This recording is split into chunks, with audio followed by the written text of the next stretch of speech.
Well, hey there, how you doing? Dave Fennoy here, another Wednesday, another Ask Dave Fennoy Anything. Um, Glad you're here. Pop in. I've got a great guest.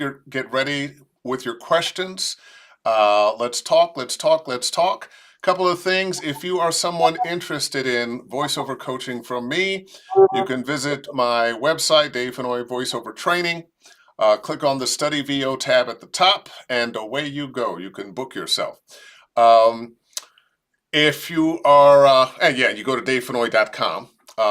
Dave Fennoy Voiceover Training is where this and all the other Ask Dave Fennoy Anythings live.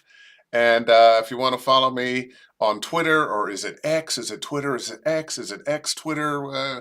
At Dave Fennoy VO. I have a fantastic guest this evening. She's a real good friend of mine, and she is an amazing talent for talent.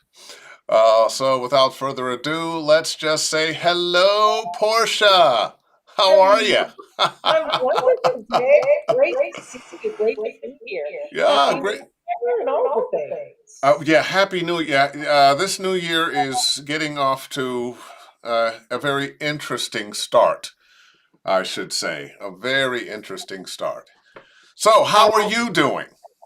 I'm doing well. Just, came back from the holiday break and was super excited to get in and start bringing opportunities to clients and get going. And, aside from what's happening here in the LA area with our fires, which is just devastating, I'll say I'm happy to see a lot more animation coming in at the top of this year. So that's good stuff.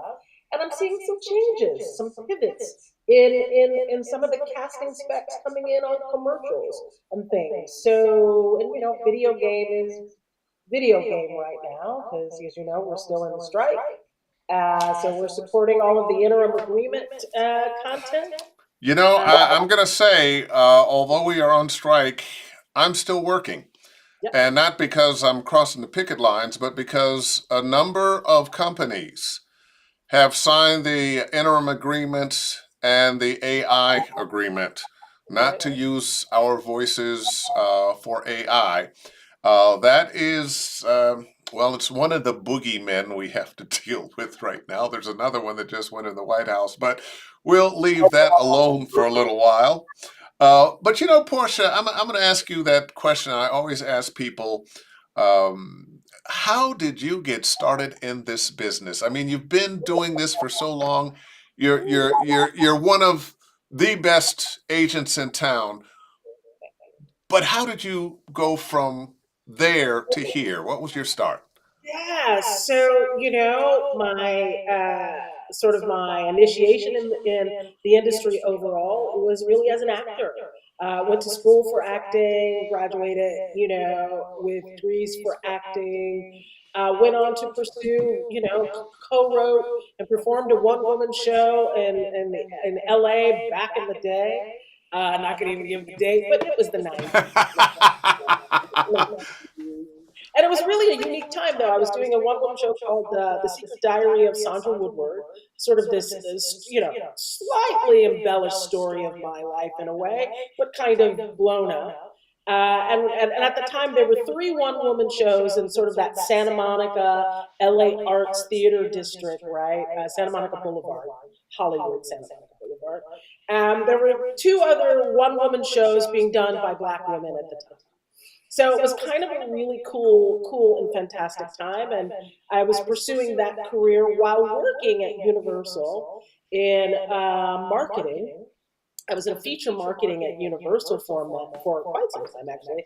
And so I was sort of trying to balance this career of, do I pursue a career as an actor? Do I just lean in and go studio, full tilt? I had lots of opportunities to advance at the studio, worked in a lot of different departments while I was there. And I became an agent. So I didn't do either one. I had an opportunity really just fell in my lap to agent.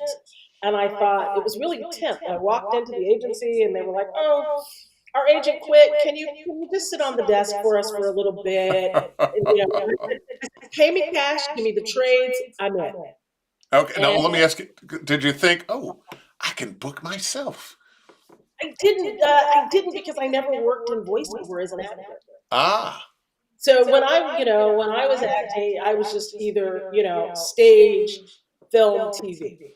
That was it. I didn't really pursue the career as a voice actor when I was acting. And so I started on a Monday at said agency, and Friday they offered me the job. And what I liked, the thing I really gravitated to, this was back in the day when we got to direct in the booth with the actors, right? The actors would come to the agency, and we would direct in the booth. And at this time, I was an agent for youth, for kids, and it was such a joy to kind of get in there one on one, me and the client one on one, just to chop it up and talk about things and get them recorded, and you could redirect and all those little notes that I wish I could give now. All those little notes that I wish I could give my clients. Oh, do it again, but do this. Work on the timing of this, pacing, rhythm, all of those things, which we don't have time, unfortunately, to give those notes. But the business. It's interesting. One of the things that my agent has is a couple of what would have been booth directors that will allow you to have 15 minutes to do a read, and they'll give some notes. Um, any chance you might do something like that with your actors? Probably not. It's just so time consuming, Yeah, and when everything is moving so fast. But I don't know. Maybe I shouldn't say probably not. Something to think about, perhaps for the future. yeah. That is a possibility because I recall back in the day when we first started with this, and you didn't see your copy until you got to your agents or you got to the casting house. And you were going to be in a room with a number of other voice actors. And, if you're congenial at all, friendly at all, you have friends there, and often you wasted your time talking with your friends in the lobby as opposed to let me go out here in the hallway and uh, do this copy. But you had somebody in the booth to direct you. What's the biggest mistake you think actors make with self-directing? What if there was one thing that you could tell actors to do? What would that be? okay. Well, one thing, maybe one or two things. Let's say. If you want to make it 3 or 4, that's all right with me. Okay, number one, script analysis.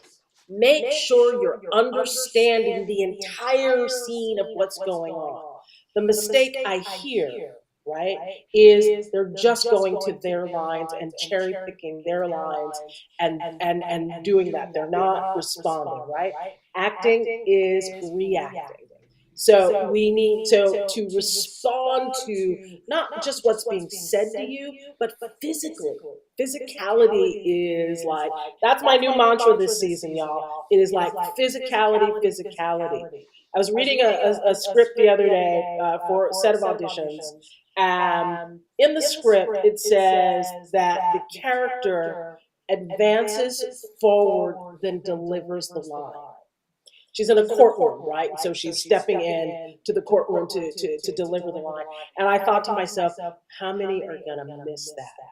How many are not going to, if they're giving you that physical direction, I want you to be able to let it sound like you are now stepping into, it's like the camera, right? If you were on camera, this would be where the camera is coming in closer, you're stepping up to the mark. So, so it is having that physical, reading all of that. So script analysis, one, two, taking, like many times we get emails from casting that say, if the actors want to improv, please have them improv. And this is an animation note specifically, right? And oh my Hannah, I'm like, they're not improving. You've been told to improv, and they're they're not doing it. So I say, understand improv and know what's too much and know what's just right. And you might say, well, how do we know what's too much? Well, you don't know what's too much until you do too much. So you got to practice doing too much and get the note that it's too much so that you understand where that boundary is.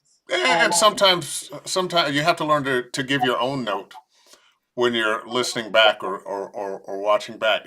I love asking questions like this, and especially of you, because you come back perhaps with different words with the answers that I give. I often say, look, your body informs your voice. When you're breaking down that copy, what are you responding to? Which means you need to understand what just happened or what the dialogue was from the person that you're speaking with. So, what just happened? What are you thinking? What's that inner dialogue? What are you feeling or what is your attitude? What are you doing? And then what's the relationship you have with that person you're talking to, even if that person is yourself? Um, ooh, ooh, ooh, ooh, yeah, ooh. I mean, though, that it is really what are you doing? Physical action is everything, and even generating. It's sort of a two-part answer, right? Physical action of what's happening in the script, physical action of maybe even what you're saying. If there is no direction of physical action in the scripts per se, and maybe you're not doing something in the script. I mean, you're always kind of doing something, and that's my point. Is that even if not, I say generate a physical action so that you're not just standing at the microphone delivering dialogue in a very beautiful way, Yeah. right? That you are. I give this note to people. I say, you know what? Just wash the dishes, rinse the dishes, dry the dishes. Just do those and then stack the dishes, okay, if you want. Yeah. Just physically do that while you're doing your lines is going to move you off that stagnant access. It's It's going funny. As you mentioned that, I think about my mother, who I had many conversations with while I'm sitting at the kitchen table, and she is doing the dishes and putting things away and chopping up some food and putting it on the stove. And all too often, just what you say, we're kind of standing there and we're trying to say these lines, and we don't have any movement, where we don't have an interrupting thought. Uh, that so often we have, we're talking, maybe you're driving, a car goes by, pretty girl over there, a pretty guy, whatever it is you like to look at, that just captures a little bit of your attention before you go on. um, or allowing yourself the physicality to find your words. Anyway, which yeah. We could go all day about that we one could for go sure. all day. And I'm just going to remind everyone, this Sunday, I'm doing a workshop with you. Now, if you want to book it, you got to book it through. It's actually sold out for all participants, but we're giving people an opportunity. If you just want to be there, as I call them, flies on the wall who get to see and hear it all, $50, and you get to check it out completely. You won't be able to read with me. I won't be able to have you read and critique you. But you'll learn a lot of these things. You'll learn a lot of these things. Well, let me ask you this. What was it like? You know what? Instead of that, there's some people on the line. Uh, Let me go here.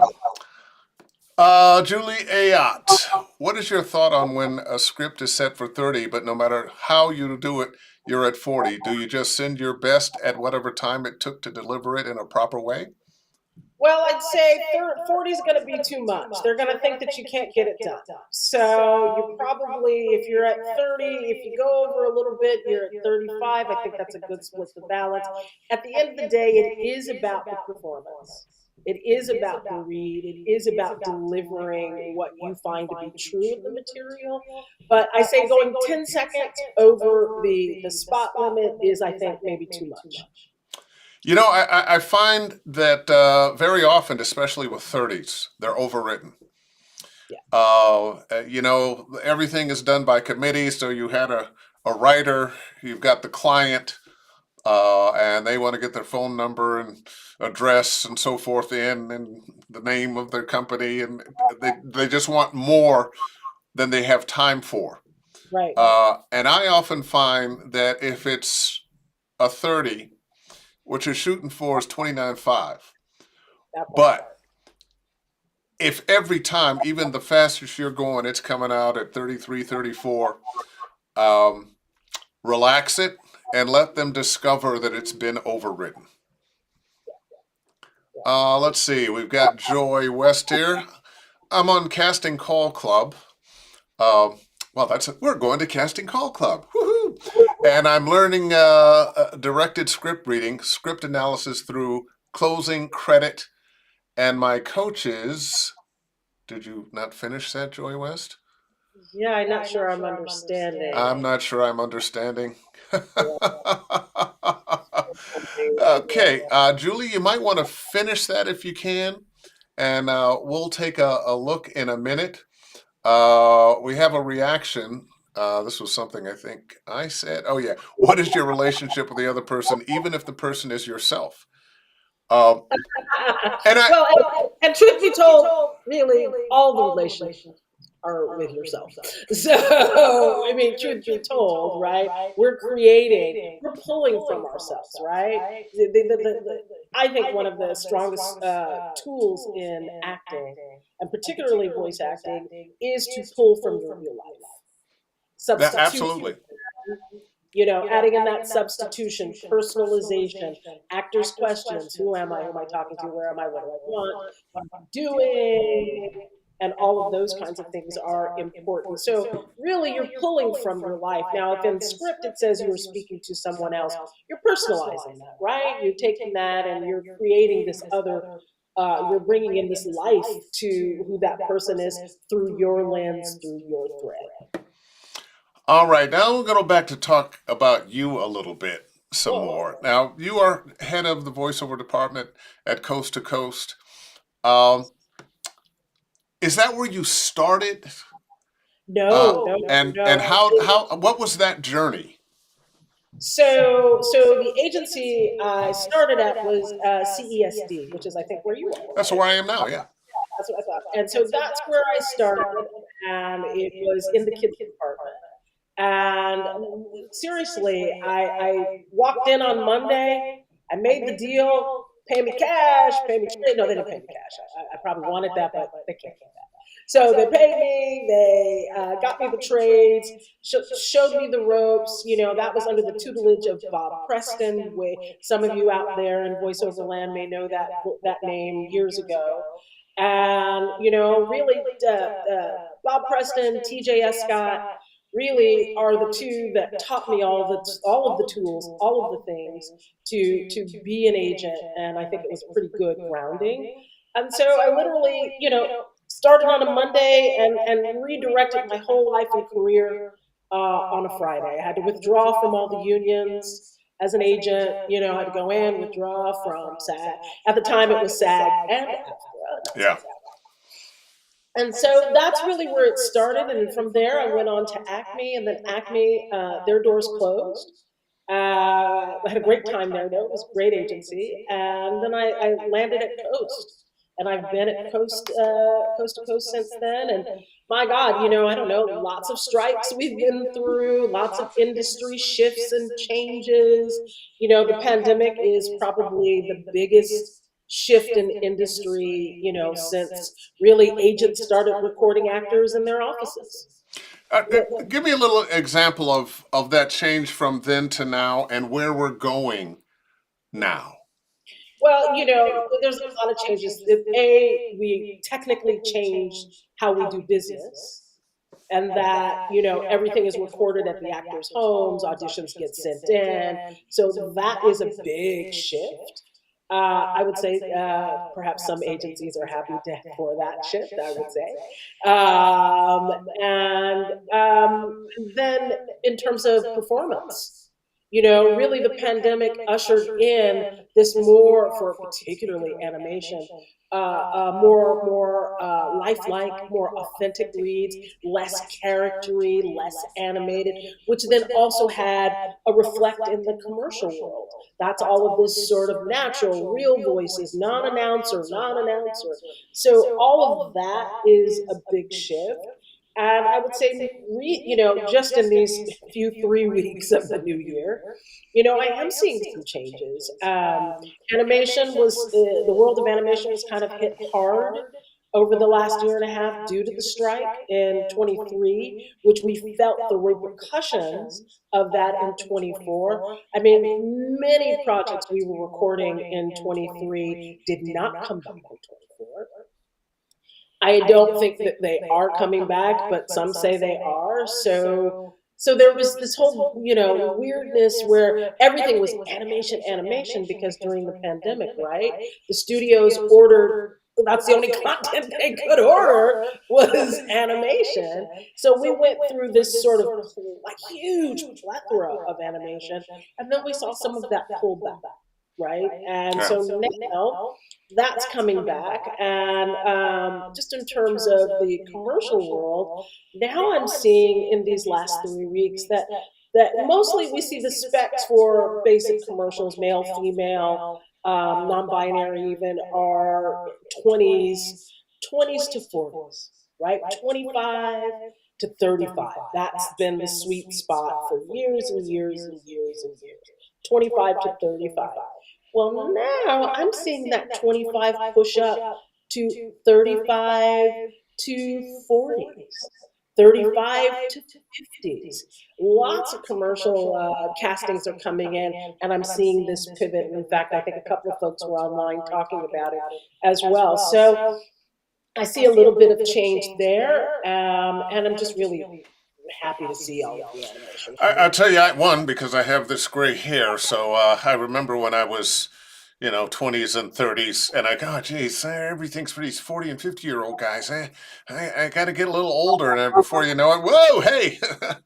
um, I sometimes think that casting doesn't actually understand age and ages of voice actors. Um, I hear people all the time that I was working with a guy who produced commercials and now he wants to do them. And he actually is doing them. And he's a man of a certain age, but his read sounds like a 30 something guy. So I think it really depends on what your voice print and the natural energy of your voice, because there are people out there that are young that sound older and older that sound younger, and sometimes I don't think you want to be always ruled by the specs. Oh, you got to be 25 to 35 for this. Right. Maybe that's what we Because want it to sound like.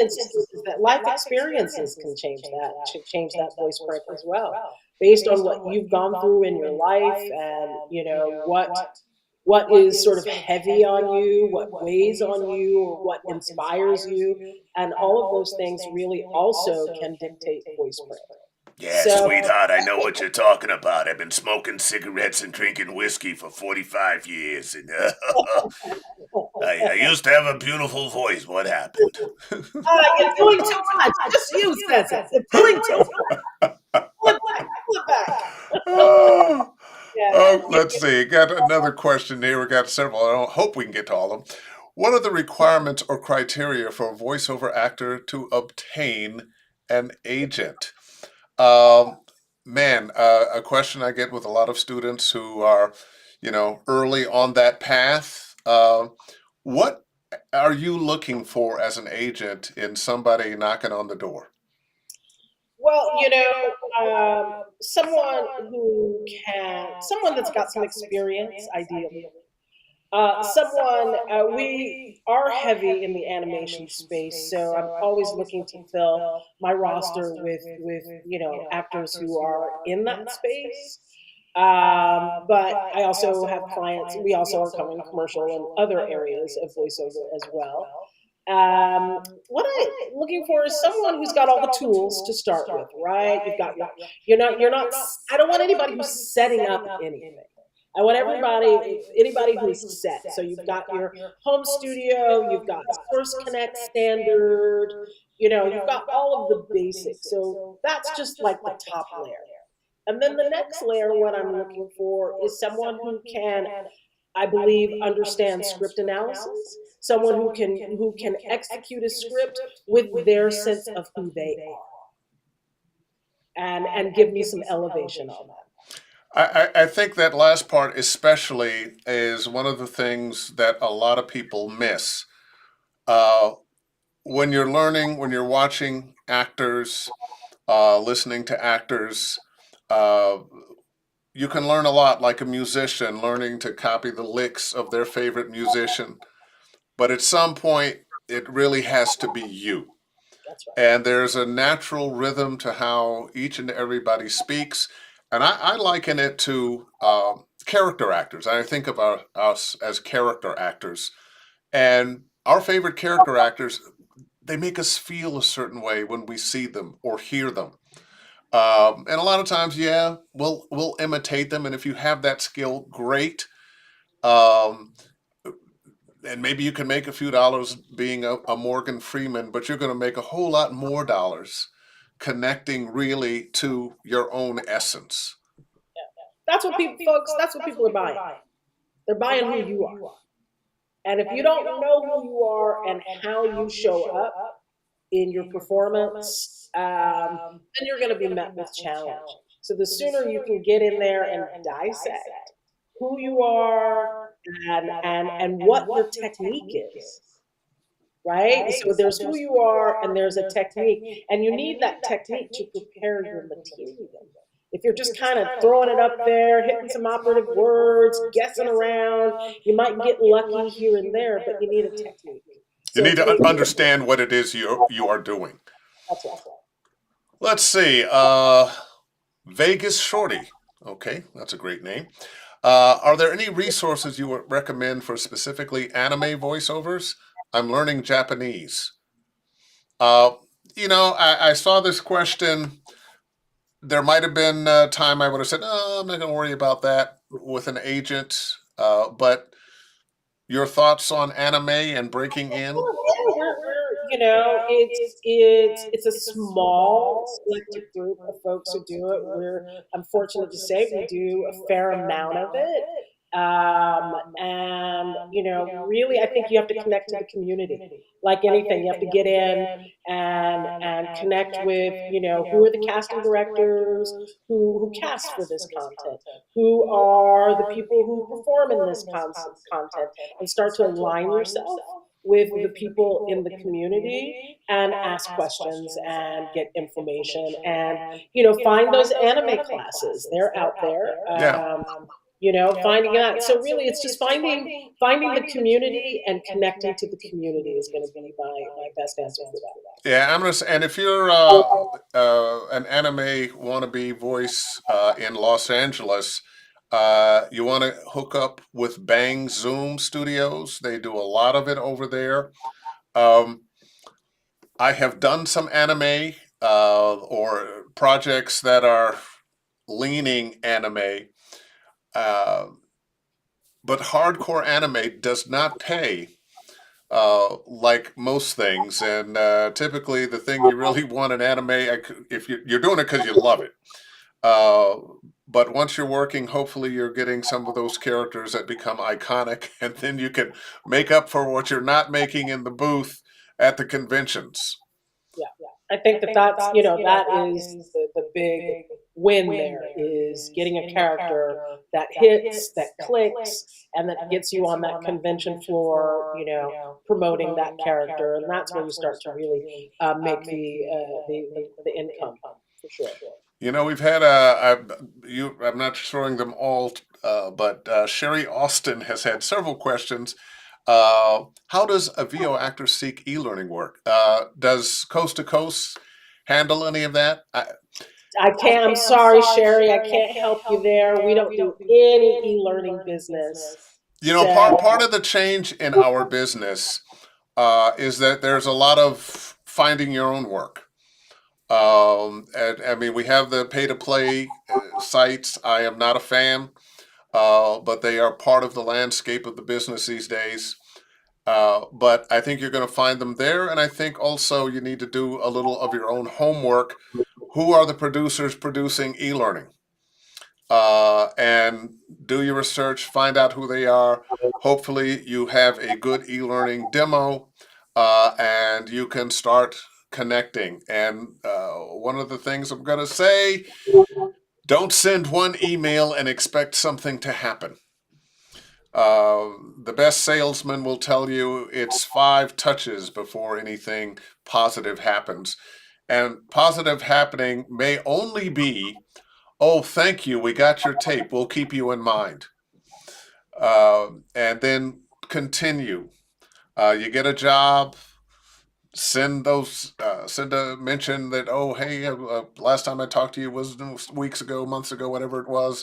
I just want to let you know I've got this job, blah blah blah blah blah. Or last time you just said you had somebody like me. Is that person still there? I've done this and I've done that. Keep up with them. Don't write long emails, but keep up with the people who are going to hire you. And sometimes that door will open. and I'd say, Dave, really the part of the answer is the same as it was for the anime. As you're saying, you connect to the community. Where you want to be, you must connect to the community, right? You want to connect to who's casting it, who's doing it, who's the product, where's all of those things. Connect to the community, connect to the actors, connect to the product, connect to the content, and then you can build your bridge. Yeah. We're going to come back to people's questions in a bit. But, what are some of the most interesting projects that you have cast? Well, I have a cast, right? Because I'm an agent. I'm a seller, not a buyer. That's what I mean. But I don't mean you chose the people, but your people were cast. Cast. Yeah, no, I know what you mean. I just wanted to clarify what the people mentioned. Geez Louise. I mean, there are some projects of late with some very big studios that I can't talk about that I'm excited about. But really, just look back at the posters on the wall. I want to say, Inside Out was an amazing opportunity. That was my client played Riley in that, and she actually scratched that entire film before she got the job. Mm. So that booking came to us, right? The auditions came in. Oh, we're only casting for scratch for this role. For those who don't know, industry scratch is when they hire someone to work out all the kinks and the bugs, the dialogue, the animation, all the things. And you basically sometimes you work on just parts of the film, and sometimes you do the entire film. And so year and a half, she spent scratching the film. And in the end, they offered her the role. So, which doesn't always happen. No. I have another film we worked on. I think I can say it because it's come out. But The Incredibles.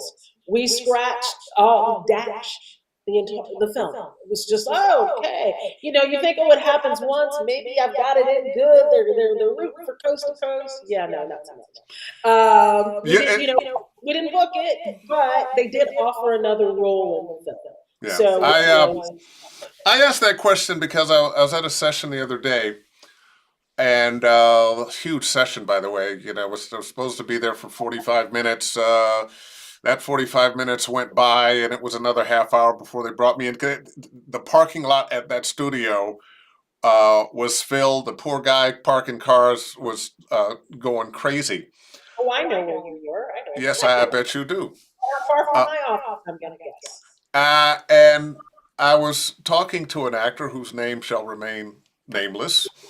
And he had scratched on another project, not this one, for months playing the main character.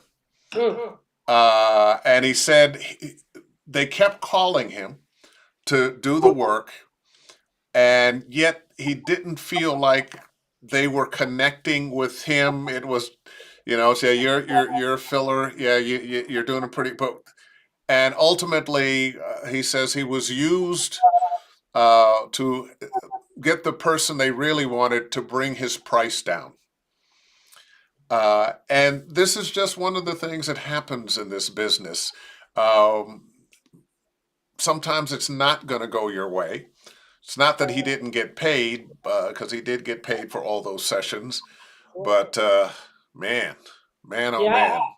Or another project I worked on, Ray and the Last Dragon, which was, in fact, recorded entirely via Zoom during the pandemic, that film.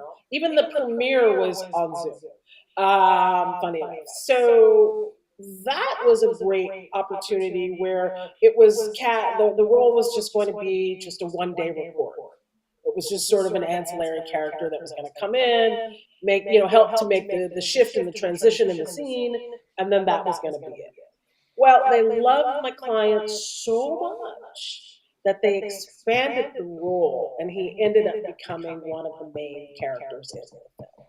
Ah. So, and then sometimes it goes your way. Oh, absolutely. you know? Absolutely. Why you get a job or why you don't often has nothing to do with your talent. I mean, you have to have the talent and skill to be there. I remember a cartoon I did. The actor they wanted got a television show, and they auditioned me, and then I got to be that guy. Um, the Walking Dead game. They had hired somebody else to play Lee Everett. They did the first episode, and they didn't like what they got. Somebody remembered me from a game I'd been on, and they called me. Boom, and that, you know, Yeah, the rest is history. I'm sure I'd still be working, but man, what a wonderful experience to play that character. Let's see. I've got a question here from Joy West. Where's the best place in LA for me to get at least a toenail-sized voice acting job in animation?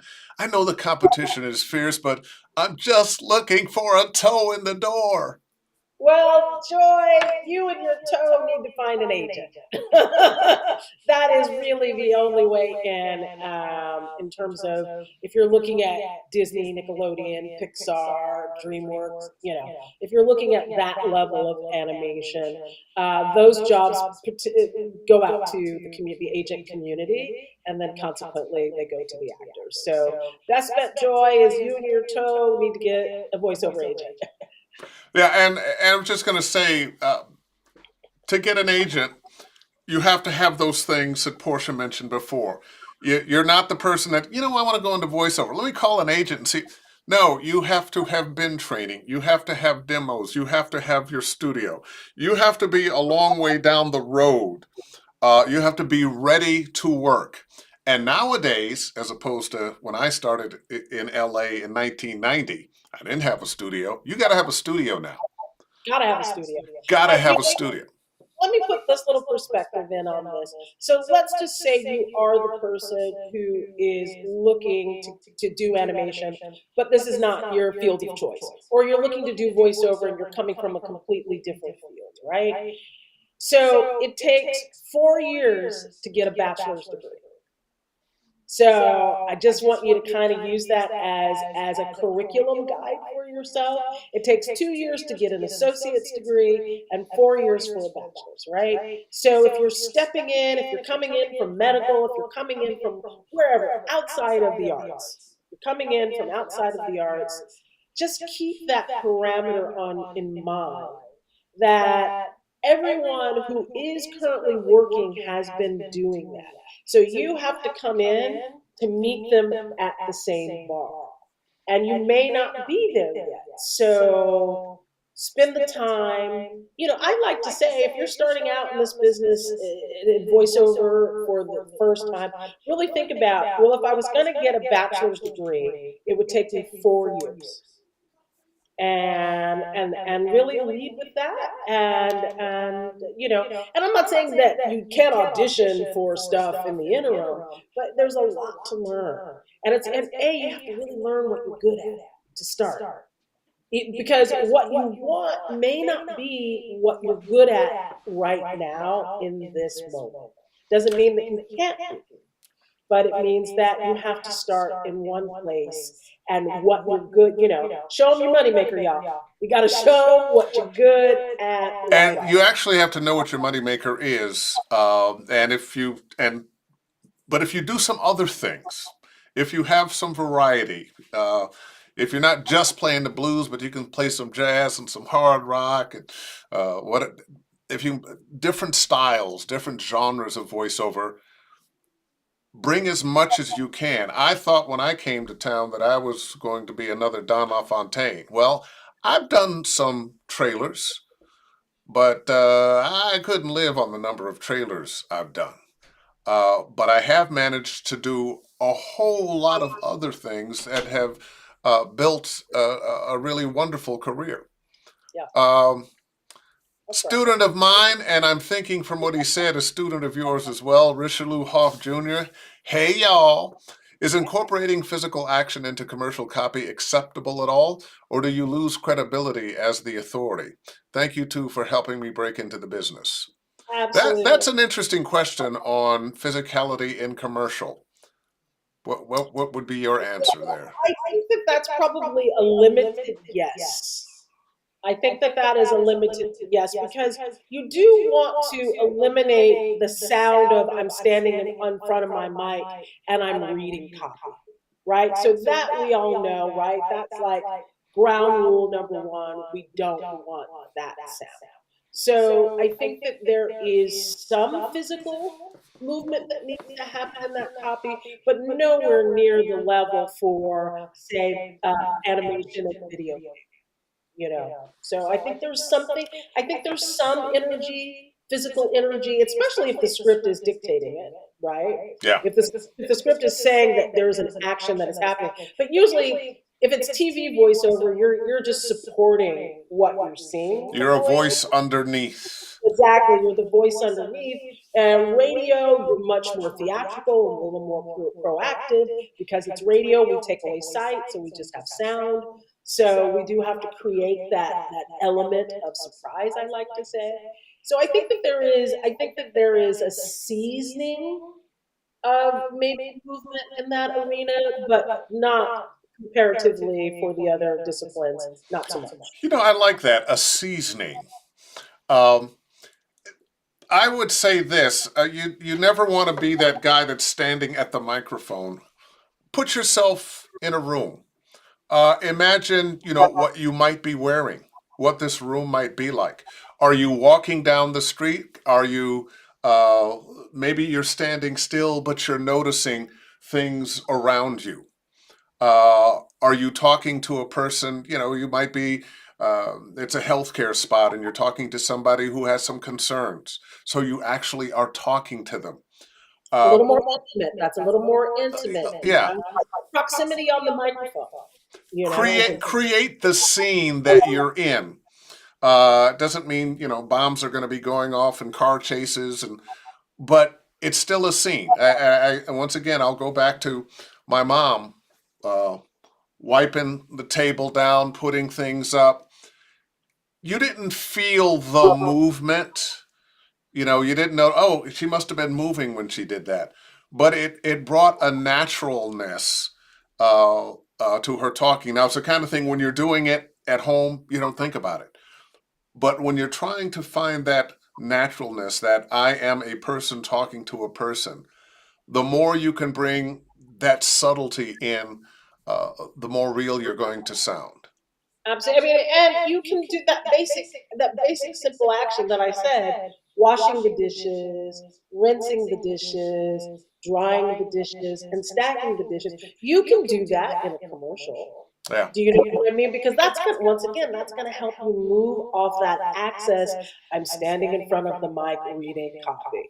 Yeah. You now are physically in action. And you'll see, rehearse it, try it, see it. You'll then hear something different because you're physically moving and it's creating a truth and an authenticity Yeah. just in that one or four simple actions.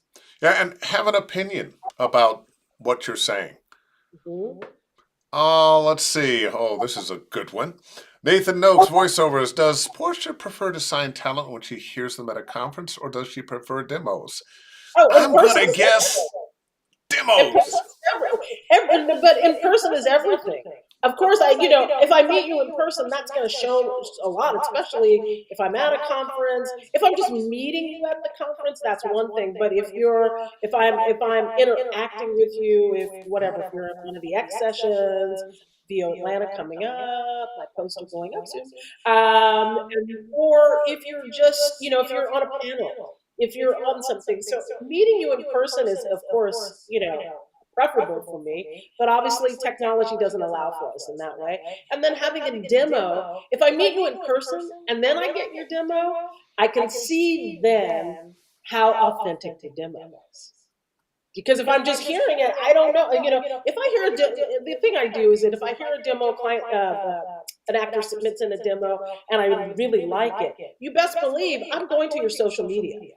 I'm going to your website. I'm going because now I'm trying to get a sense of a Who you little bit really are. who you really are, and what am I dealing with on the demo, and does it match up with who you are? And I'm going to add a note here for those of you who have put together demos, but you weren't really quite ready. But you did a lot of editing and you had great music beds. And so it sounds fabulous, but you can't reproduce it when somebody hands you a script. Nowadays, agents are going to try you. They might bring you in. They might ask you to do it over Zoom, but you're going to get some scripts you haven't seen before, and you're going to have to perform. And too many people have done auditions that they've Frankenstein together, demos that they've Frankenstein together, but they can't actually recreate it in real life. Yeah, yeah. Can't deliver the goods. Bryce Middleton, I think he's going to be one of our students. My physical voice has always sounded much older, and also my life experience. I, as a person, come across as older as well, yet I've always looked younger. This has been a challenge for me in finding my place as an artist. Any advice on breaking through this wall for myself and anyone else who faces similar challenges? Well, what I can say to Bryce is, hey, how you doing? We'll look to see you on Monday. What I can speak to is not the look part, but the voice part. I think you just have to lean into what your voice print is. You can't try to put the square inside the circle, right? So if training, and we'll get a good sense of stuff on Sunday for sure, but training is important so that you are understanding you not only your voice print but how to use it effectively for the content or the genre you are performing. I think that's going to be the best thing is just, leaning in. If you happen to have a voice and your life experiences, I'm not saying, oh, pitch your voice up because then we're going to lose some authenticity, especially if it's in a commercial space, right? Maybe in a video game space, those pitches, head voice, throat voice, chest voice, you can play in that sort of arena. But as for just your authentic voice, I think you just have to kind of lean in and maybe catch up with yourself.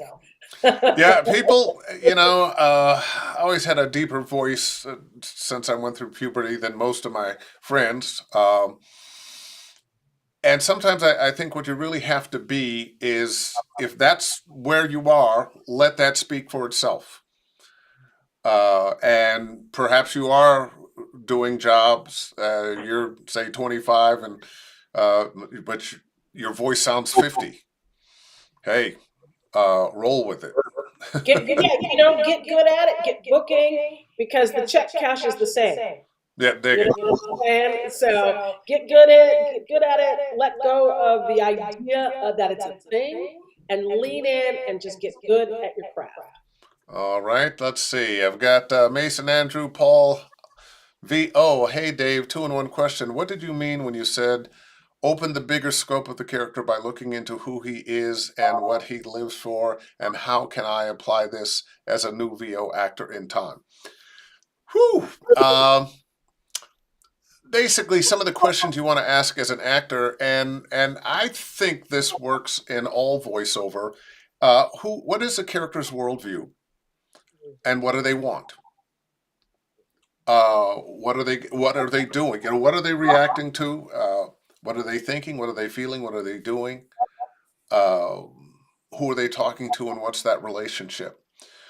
But you got to start with what's the world they live in, and say with commercials, what's the world that we are living in, and what microcosm of the world that we're living in, because you know there's all kinds of Americans and then other people in the world who do things very differently, have different beliefs. Who is this character? What do they believe? What do they like? What don't they like? How do they show up in the world? That's what you're looking for. We're not playing the words. We're playing a character of a particular mindset reacting to something in a moment in time.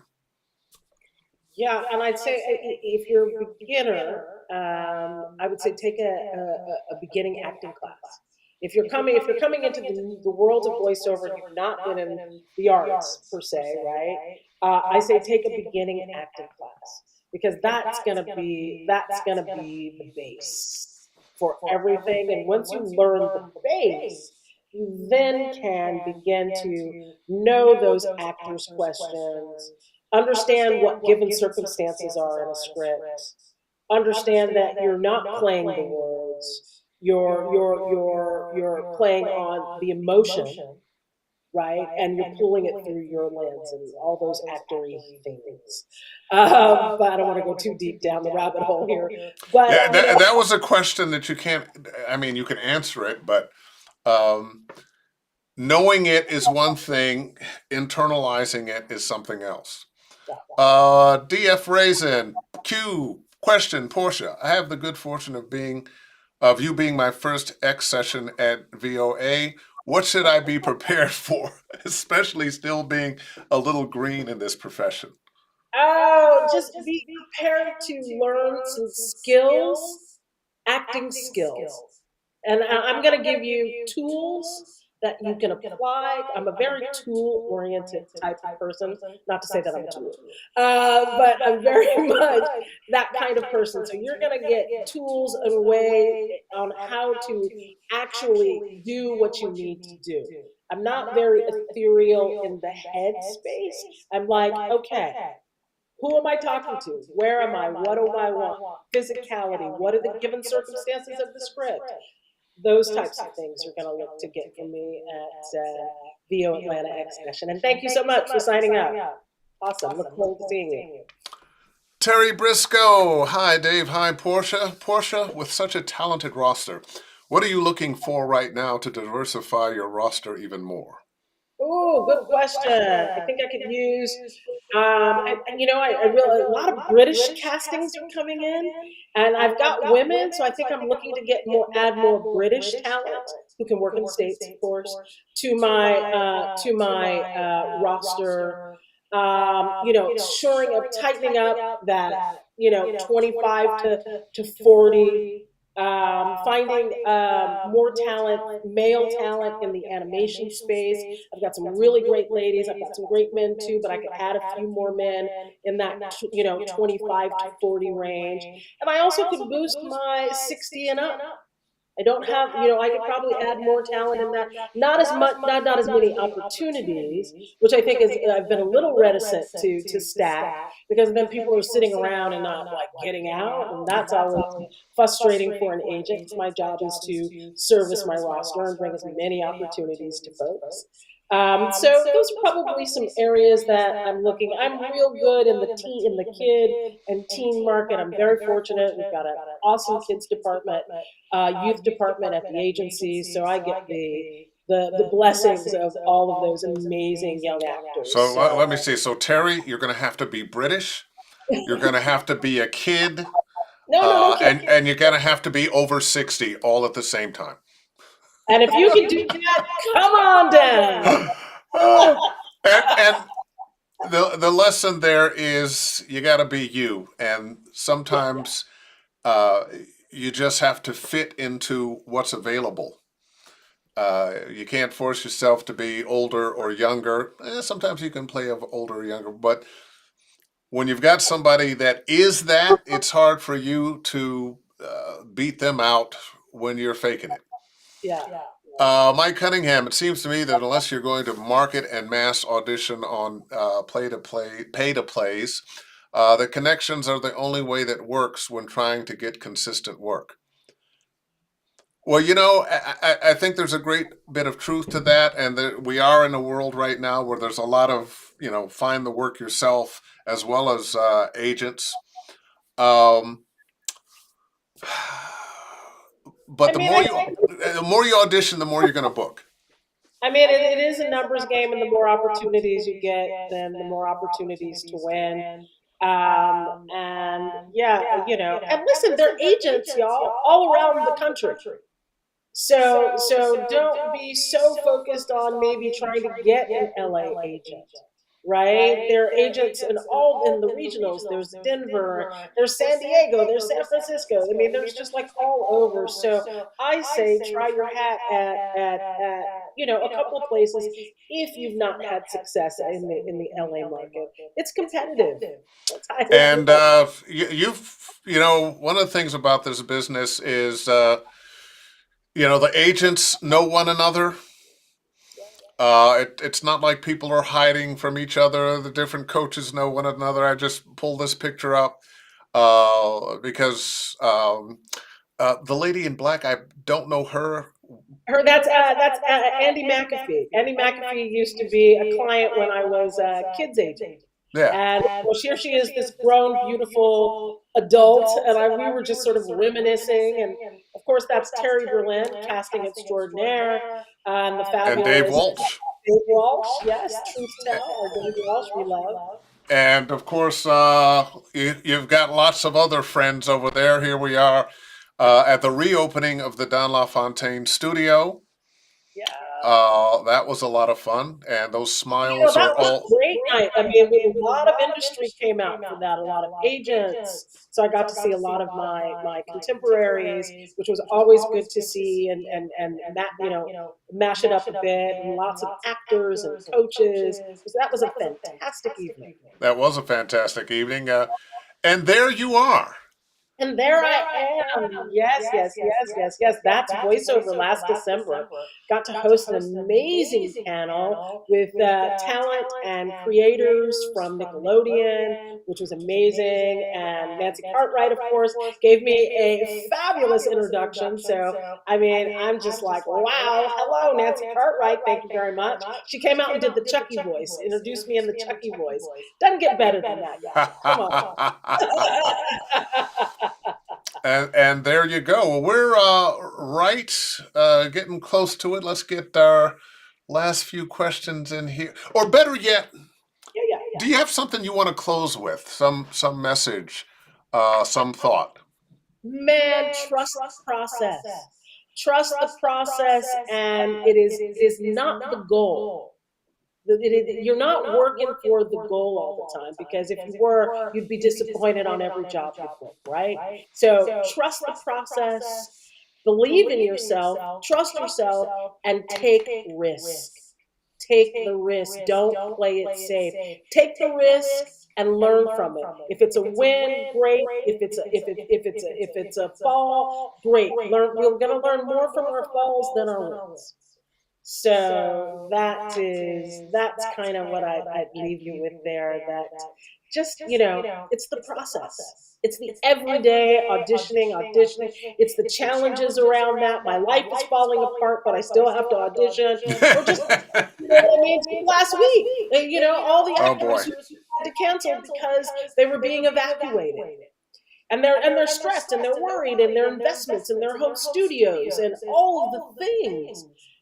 But I'll tell you, there's some people found a way to. I was just telling people, listen, just send it on the phone. We're going to let down. We're in a situation. Send it on the phone, and it's being able to sort of acquiesce in moments like Yeah. that. Actors live their lives in real time in a real world, and often, you've got to work when you don't feel too good. Yeah, When very rarely are things perfect in a life. no. And one of the things we learn from living life is how to play characters going through different things. So you went through it, use it. Use it. Yeah. Well, I'm going to call it. We hit the bell right at 7 o'clock. Portia Scott, amazing, amazing, amazing. Thank you so much. A reminder to everybody, Sunday, we'll be doing a 2-hour workshop. The class is full, but if you go to Portia's LinkedIn site, you can become a fly on the wall for $50. You'll get to see and hear it all, although I won't be listening to your reads and critiquing them. But thank you, everybody, for joining us. Thank you. Portia, thank you for... Real Yeah. quick, I'm going to say next month for our Innovative Voices educational series, we have the fabulous Deborah Wilson. So I just want to throw that out there. We were trading messages just earlier today. Deborah Wilson's amazing. Amazing. All right, guys. All right. Okay, everybody. Where is it? There it is. That does it for another Ask Dave Fennoy Anything on this Wednesday. I'm too far ahead in my mind. This lives on my YouTube channel, Dave Fennoy Voiceover Training, along with all the other Ask Dave Fennoy Anythings. Hope you will stop by, like, and subscribe. If you would like to do voiceover coaching with me, davefennoy.com, click on the Study VO tab at the top and book yourself. And follow me at Dave Fennoy VO on Twitter, X, or whatever the hell they're calling it now. So, thank you very much, and I want you to do something for me. Book something. See ya.